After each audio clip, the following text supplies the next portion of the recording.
Bonjour, je m'appelle Vincent Castan, je fais de la BD, de la vidéo et de la sculpture et des podcasts.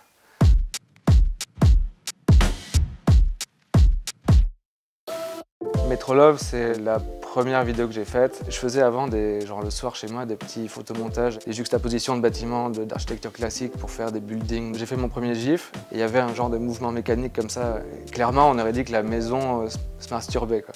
Et j'ai trouvé que c'était vraiment fascinant et je me suis dit que j'allais faire une vidéo d'animation de porno architectural. Donc je me suis enfermé pendant un mois parce que j'avais aucune notion de comment faire. Quand j'ai fini cette vidéo, je me suis dit je vais faire ça de ma vie, quoi.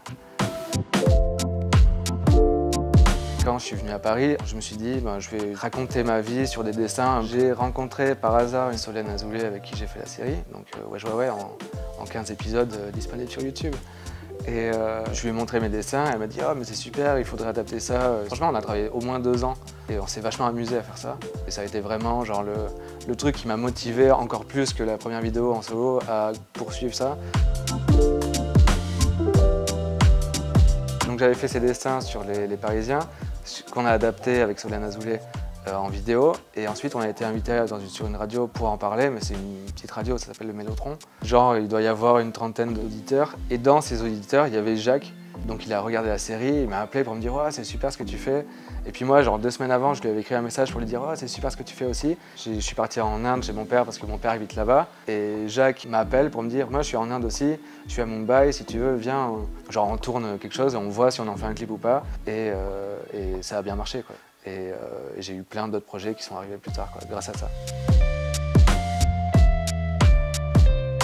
Là, on avait un studio fond vert en banlieue parisienne et je suis arrivé le matin sur le tournage et je me suis rendu compte qu'en fait j'avais une équipe, que c'était moi le réalisateur et qu'il fallait que je dirige tout ça, mais genre j'avais aucune idée de comment faire, donc j'ai hyper stressé pendant une petite demi-heure et puis après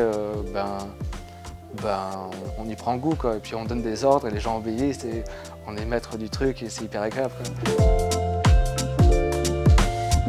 Donc dans le jardin de chez mon père en Inde, il y a un bassin au fond et il y avait des grenouilles et des têtards là-dedans qui ne pouvaient pas sortir. Du coup je me suis dit en grand samaritain que j'allais les sauver et leur donner une chance pour qu'elles puissent continuer d'exister. Tant qu'à faire, autant faire de la télé-réalité et que je m'en serve et ensuite pour les relâcher dans la nature.